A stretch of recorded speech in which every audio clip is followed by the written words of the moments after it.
I'm Sarah Hodgson. From When Dogs Talk, Sarah Listens. Today we're doing the Come Happy series, Part 4, Troubleshooting the Come command. So let me go through just some classic scenarios that derail your dog's understanding of come. Hey Daisy, come! No! Come! Come on! No! Come! First thing people do wrong is they overuse the come command. They say it as a default for everything and they repeat it. Imagine we're sitting at a picnic table and I want ketchup and you're talking to the person on your left. And I say to you, hey, pass me the ketchup. When you don't respond, instead of just waiting a second, I'm like, the ketchup! Ketchup! I need that ketchup! Pass me the ketchup! And maybe I run over and shake you really hard and say ketchup. It's completely insane. And yet when dogs don't respond instantaneously to come, people sometimes get freaked out and upset about it.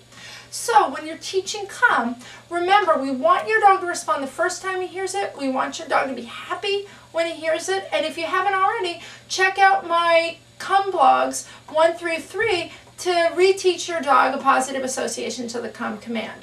Also, think creatively of other directions you could use for everyday situations, such as you can teach a command car each time you go to the car. Or if you're going upstairs to wake up the kids or to get something, you can say to your dog, upstairs, versus using come for everything. When I bring the dogs inside or I call my dogs inside, I say inside.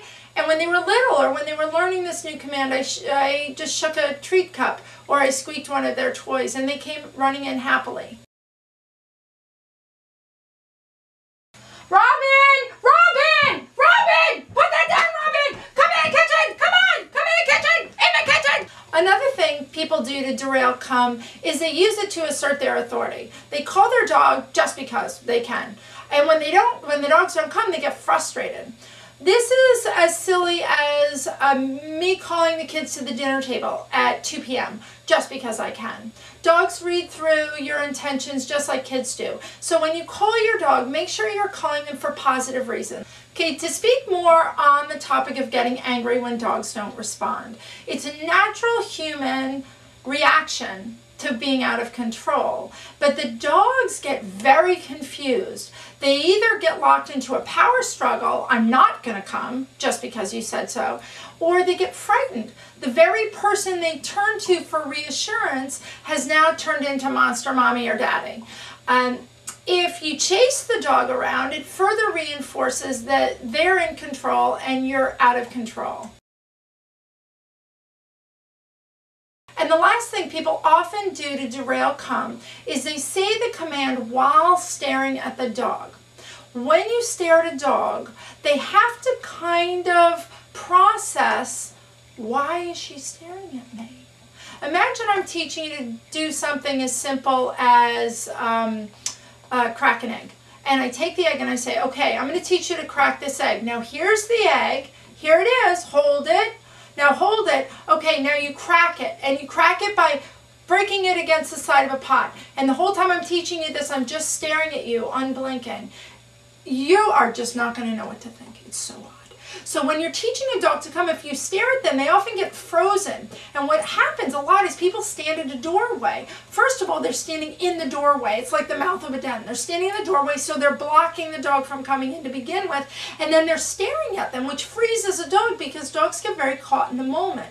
So when you're calling your dog, always look like you're calling them to do something. So to wrap it up, remember with your dog that they think of you like the parent or the teacher. And when you call them, it's just to check in, reconnect, organize a new adventure or a new plan. When you're working with your dog, remember to avoid yelling, chasing, staring at your dog, getting frustrated, or overusing the command. All these things indicate to the dog that you're out of control, and in fact, you're the one being trained. Remember, dog training should be fun. Thanks for watching Come Troubleshooting. I'm Sarah Hodgson, and when dogs talk, I listen. Hello, Bubby. Hello, my love.